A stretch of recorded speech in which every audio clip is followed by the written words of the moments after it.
Hi, welcome to the Strivers A to Z DSS series. So today we are solving the question to check if array is sorted and rotated.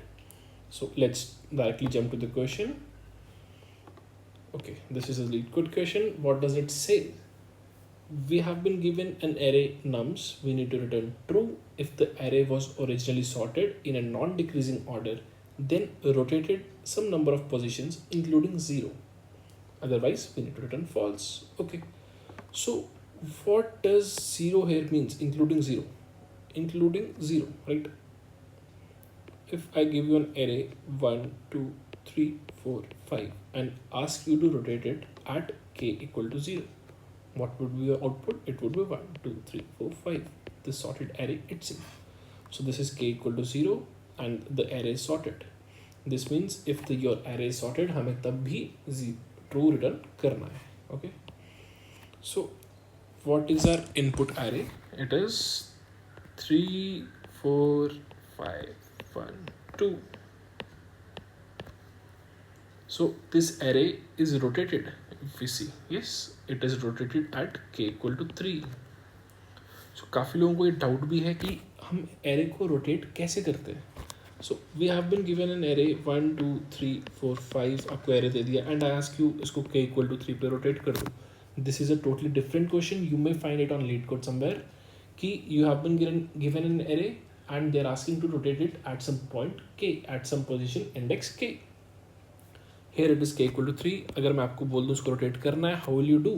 I'll quickly tell you the solution for this. आपका एक और question solve हो जाएगा इससे. And I hope आप पहले कर चुके होंगे question. Okay, k equal to 3 पे इसको रोटेट करना है. So what would be your approach? The best approach is, if आप मेरे को ये क्वेश्चन देंगे, I will rotate the whole array. It would be 5, 4, 3, 2, 1. At k equal to 3 I will rotate, ये है, I will rotate the two subarrays individually. 3, 4, 5, 1, 2. This way you will get the array rotated at k equal to 3. So coming back to this question. So हमारे पास array था 3, 4, 5, 1, 2. Okay. So we need to return true if it's rotated and sorted. हम क्या करेंगे? अब अगर आपका array rotated है, अब क्या करते हो? To check if your array is sorted. Array sorted है तो her next element will be greater than the previous element, right? 1, 2, 3. Your next element will be greater than the previous element. Similarly, हम लोग इस question में क्या approach follow करेंगे? We'll iterate through this array and we'll see कि हर next element बड़ा होना चाहिए प्रीवियस एलिमेंट से. बट अगर ये एरे रोटेटेड है तो एक जगह पे ये कंडीशन हमारी फॉल्स हो जाएगी. 3 is less than 4, 5 is greater than 4. Similarly 1 is smaller than 5. यहाँ पे कंडीशन ब्रेक हो गई, but 2 is again greater than 1. सो हम यही अप्रोच फॉलो करेंगे. Will have a for loop for and i0 i less than your size. हम चला देंगे for loop. Will have an int variable first, will mention it as count, initialize is it to 0.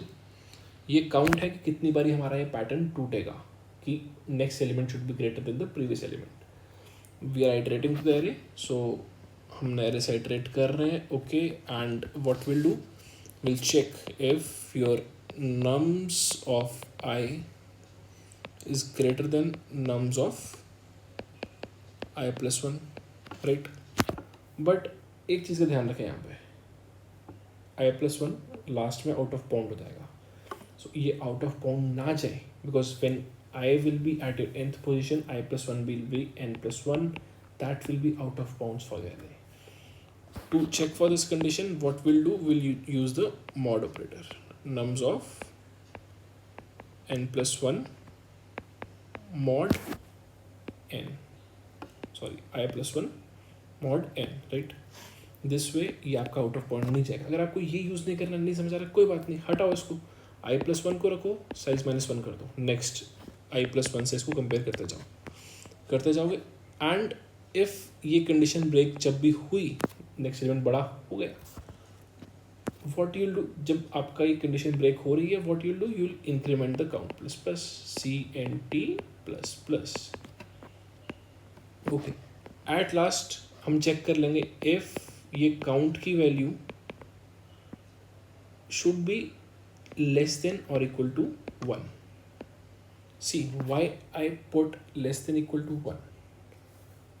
ये zero भी हो सकता है अगर आपका एरे सॉर्टेड है. That's why if it is true will return true कि भाई ये एरे सॉर्टेड भी है और रोटेटेड भी है. Otherwise will return false. So let's see the code how it is.